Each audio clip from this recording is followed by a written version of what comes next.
Well, hi there. Thank you for joining me as we work through this example one from our Venn diagram part 1 practice.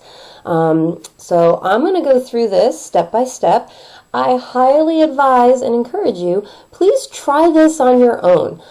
Take a few minutes, sit down, try making some Venn diagrams.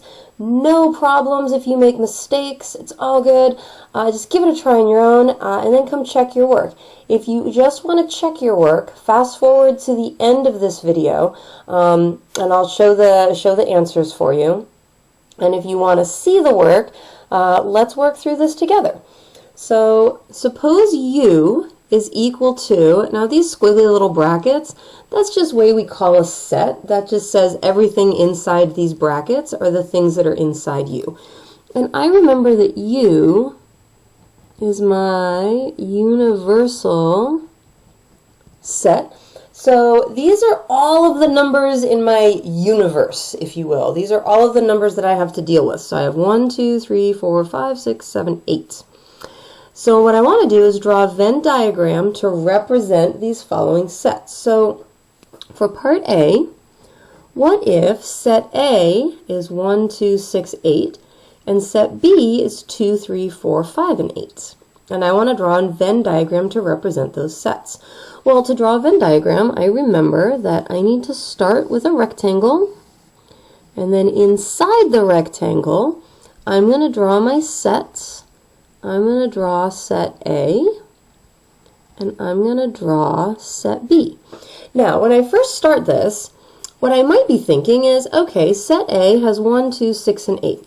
So I'm just going to write 1, 2, 6, and 8 into set A, because they go in set A. And I might be thinking B is 2, 3, 4, 5, and 8. So B is maybe 2, 3, 4, 5, and 8. And it might seem that I have this right because all of my numbers for A are in circle A and all of my numbers for B are in circle B. But the thing that I didn't think about is, what about this little space right here? Is anything supposed to go in that little space? Do you remember what we call this from either the reading or from the video? If you remember, this is A and B. We can also call it A intersect B. And this represents the overlap. So this is the shared elements, or in this case, numbers. Okay, so anything that both sets have in common are going to go here in the middle. So I'm actually going to start by thinking about what is A intersect B. And I'm going to make a little squiggly here because I'm going to keep my set notation. So A has a 1. B does not have a 1. A has a 2.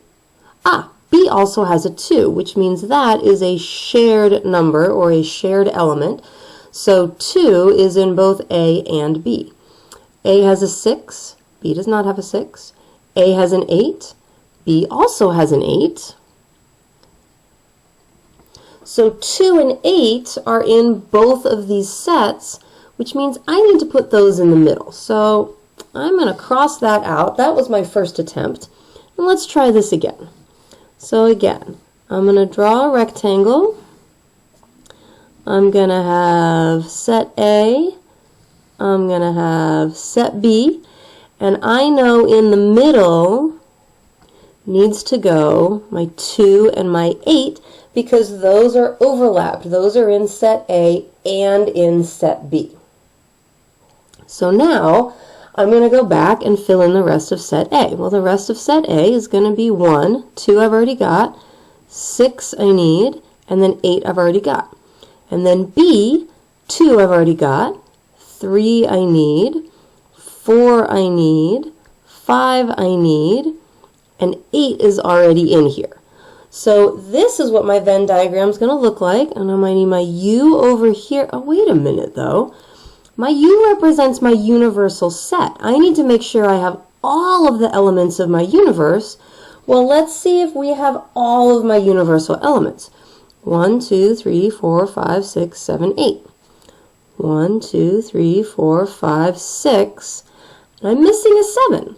But I have to include the 7, so where should I put the 7? because it doesn't fit in A and it doesn't fit in B, which means it's not A, it's not B, so where should we put this? 7 is just going to go on the outside. You can put it anywhere on the outside. I just chose to put it there because it is not in either one of these sets, but it is in the universe, and that box represents our universe. So this is what the Venn diagram for part A should look like.